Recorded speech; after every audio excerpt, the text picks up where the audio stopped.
नमस्कार, कसे आहात तुम्ही सर्व? मस्त आहात ना? मस्तच राहा. सर्वांना सर्वप्रथम श्री स्वामी समर्थ. मी मितेश तुम्हा सर्वांचं स्वागत करतो माझ्या आणखीन एका नवीन व्हिडिओमध्ये. तर आजचा व्हिडिओ ना खरंच सांगू खूप छोटा व्हिडिओ आहे. पण मी जेवढं जे काही ह्यामध्ये एक्सप्लोअर केलं किंवा जे काही मी शूट केलं ते तुमच्यापर्यंत आज मी पोहोचवतोय. तर मागच्या व्हिडिओमध्ये मी तुमच्यासोबत तुळजापूर वगैरे शेअर केलं. तर आज आम्ही म्हणजे रात्रीच आम्ही अंबाबाईचं दर्शन घेतलं आणि अंबाबाईच्या इथे मी जास्त काही असं शूट नाही केलं. फक्त तुम्हाला छान मंदिराचं दर्शन दिलं आणि त्याच्यानंतर छान मी देवीसाठी एक कमळ घेतलं होतं. कारण मी पहिल्यांदा कोल्हापूरला गेलो होतो अंबाबाईच्या दर्शनासाठी. तर पहिल्यांदा गेलो होतो. सो मग म्हटलं छान काहीतरी घेऊ. ओटी नाही तर आपण कमळ तरी फक्त घेऊ शकतो. तर मग छान असं देवीसाठी कमळ घेतलं आणि त्याच्यानंतर आम्ही पुढे एका खास दर्शनासाठी निघालो. तिथे सुद्धा मी पहिल्यांदा जात होतो.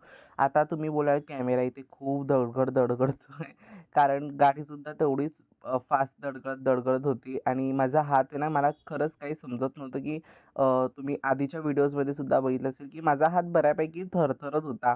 विनाकारण म्हणजे काहीच नाही आहे. ऑलरेडी माझं चेकअप वगैरे सगळं झालं आहे, हिमोग्लोबिन किंवा एक्सेट्रा. ह्याच्या आधी पण मी करून घेतलं होतं. पण त्याचा काहीच प्रॉब्लेम नाही. पण तरी पण माझा हात थरथरतो. का असं होतंय खरंच मला माहिती नाही.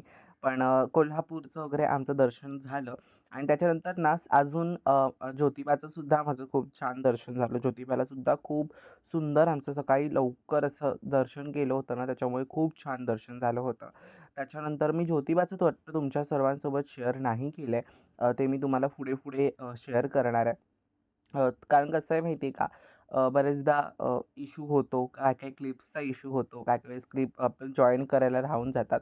आता ही ज्योतिबाच्या इकडचीच आहे आणि ज्योतिबाचं आहे ना, सकाळी लवकर दर्शन घेतल्यामुळे खूप म्हणजे गर्दीसुद्धा एकतर कमी मिळाली आणि दर्शनही खूप छान झालं. ज्योतिबा तयारच होते म्हणजे जे देव आहेत, तर ते तयारच होते.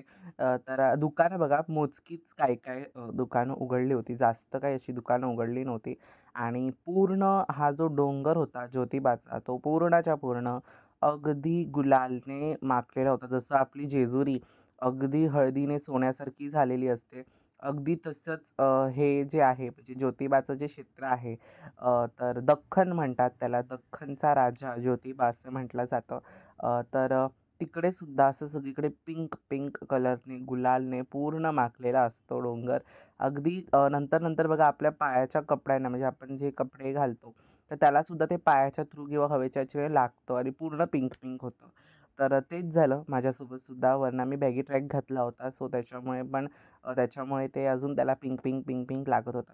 तर प्रवेशद्वारापासून पहिले इथे चप्पल स्टँड आहे. एंट्रन्सलाच चप्पल काढायच्या इकडे आपण चप्पल स्टँडच्या इकडे आणि त्याच्यानंतर पुढे दर्शनासाठी आपण जायचं. दर्शनासाठी पण लाईन मोजकी आम्हाला मिळाली, जास्त पण अशी मिळाली नाही. का आम्ही सकाळी दर्शन केलं होतं, सो म्हणून जास्त अशी मिळाली नाही. आता हा ट्रिपचा शेवटचा व्हिडिओ आहे. ह्याच्या पुढे जो व्हिडिओ येईल कारण मी तुम्हाला सांगतो, की तिकडनं आल्यानंतर म्हणजे ट्रिपवरनं आल्यानंतर माझा ट्रायपॉडसुद्धा तुटला आणि मी तो माझ्या भावाला सांगितलं होतं. पण त्याला पण काही कारणांमुळे त्याच्या काही कामांमुळे त्याला पण जाता आलं नाही घेण्यासाठी. तर मग मी फायनली विचार केला, की आपण ऑनलाईन बघू. मग मी DMartवर चेक केलं आणि DMartमधनं फायनली मी तो ऑर्डर केला आहे आणि DMartला कसं असतं लगेच दुसऱ्या दिवशी त्याची डिलिव्हरी आपल्याला मिळते. तर म्हणून मी तो ऑर्डर केला आहे. म्हणून व्हिडिओज तुमच्यापर्यंत उशिरा पोहोचत होते. कारण ट्रायपॉड नाही तर मग काहीच करता येत नाही. त्याच्यानंतर हे इथे आम्ही प्रसाद वगैरे घेतला. ह्या दादांच्या इथेच म्हणजे मंदिरातून जिकडनं आपण बाहेर पडलो ना, त्या लेफ्ट साईडला हे सुंदर मंदिर म्हणजे छोटंसं दुकान आहे. तर तिथे पण खूप साऱ्या मूर्त्या वगैरे सगळ्या गोष्टी अवेलेबल आहेत. तिथे आम्ही थोडासा प्रसाद वगैरे घेतला आणि तिकडनं मग आम्ही निघालो आदमापूरसाठी. आपलं जे बाळूमामांचं मोठं देवालय आहे. म्हणजे तिथे लिहिलं आहे आदमापूर देवालय म्हणून बाळूमामांचं देवालय आहे. तर तिकडे आम्ही दर्शनासाठी गेलो आणि बाळूमामांना सुद्धा मी पहिल्यांदाच गेलो होतो. म्हणजे बाळूमामांचं दर्शन घेण्यासाठी पण मी पहिल्यांदा गेलो होतो. तर बाळूमामांचं मंदिर म्हणजे माझ्या माहितीनुसार आधी एवढं मोठं नव्हतं. ते आत्ता खूप छान सुंदर झालेलं आहे. खूप छान होतं मंदिर. अगदी गर्दी जास्त नव्हती. अगदी 15 ते 20 मिनिटामध्ये पटापटा लाईन जाते आणि खरंच सांगू जेवढ्या मंदिरांचं आता मी दर्शन केलं, आता आम्ही एवढे फिरलो कोल्हापूर, ज्योतिबा, त्याच्यानंतर जेवढे जिथे-जिथे आम्ही फिरलो, तिकडनं देवाचं दर्शन ना खूप लांबून भलेही तुम्ही चरणस्पर्श नका देऊ किंवा धर्मदर्शन नका देऊ, पण तुम्ही देवाला थोडंफार देव जरी समोरनं दिसेल माणसाला, असं तरी डिस्टन्स देवामध्ये आणि आपल्यामध्ये ठेवला पाहिजे. तसं मला हे बाळूमामांच्या इथे वाटलं, की देव प्रत्यक्ष समोर आहे आणि तो आपल्याला दिसतोय. ना धक्काबुक्की, न काही. अगदी नीट सविस्तर दर्शन. त्याच्यानंतर जास्त पण डिस्टन्स नव्हता भक्तामध्ये आणि देवामध्ये. अगदी मीडियम असा डिस्टन्स होता. त्याच्यामुळे देवसुद्धा आपल्याला नीट निहारता येतो, त्याला पाहता येतं. तसं कोल्हापूरला मला वाटलं अंबाबाईच्या मंदिरामध्ये, की खूप लांबून दर्शन देत होते सगळ्यांना, की देवी एकदमच पुढे आणि भक्त तिच्या म्हणजे त्याचे एकदमच असे वेगळे. मग धक्काबुक्की करतात आणि त्याच्यामुळे मग देवांचं दर्शन होत नाही बऱ्याचदा नीट. पण आमचं नीट झालं. आम्हाला छान अंबाबाईला निहारता आलं, पाहता आलं. ज्योतिबाच्या इथे पण सेम परिस्थिती होती. ह्याच्यावरती ना एक मी मस्त व्हिडिओ खरंच करणार आहे.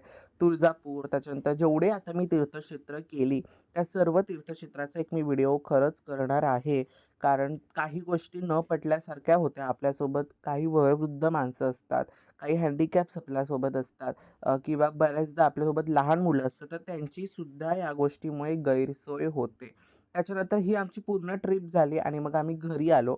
आणि त्याच्यानंतर हे दृश्य आहे, तुम्ही ओळखलं असेल, प्रत्येक कोकणी माणूस ही गोष्ट ओळखेल, की हे दृश्य आहे कुणकेश्वराचं. आणि आम्ही कुणकेश्वराला गेलो आणि कुणकेश्वराच्या इथे सिरियसली एवढा जोरात पाऊस लागायला लागला. पण कुणकेश्वराचं इथे पण दर्शन माझं खूप छान झालं. मी पहिल्यांदा कुणकेश्वराला गेलो होतो. अगदी शिवलिंगाला स्पर्श करून, पूजा करून, सगळं करून मला छान पूजा करता आली. असा होता आजचा आपला व्हिडिओ आणि गावी मोजका थोडाफार पाऊस लागतोय बरं का. अगदी पण असं नाही, की गावी पाऊस नाहीये. लागतोय थोडाफार. तर अगदी नेहमीप्रमाणे तुम्हाला सर्वांना आजचा व्हिडिओ आवडला असेल तर व्हिडिओला लाईक करा, शेअर करा आणि सगळ्यात महत्त्वाचं सबस्क्राईब करा. पुन्हा भेटूयात अशा उद्याच्या एका नवीन व्हिडिओमध्ये. तोपर्यंत सर्वांना बाय आणि सर्वांना श्री स्वामी समर्थ.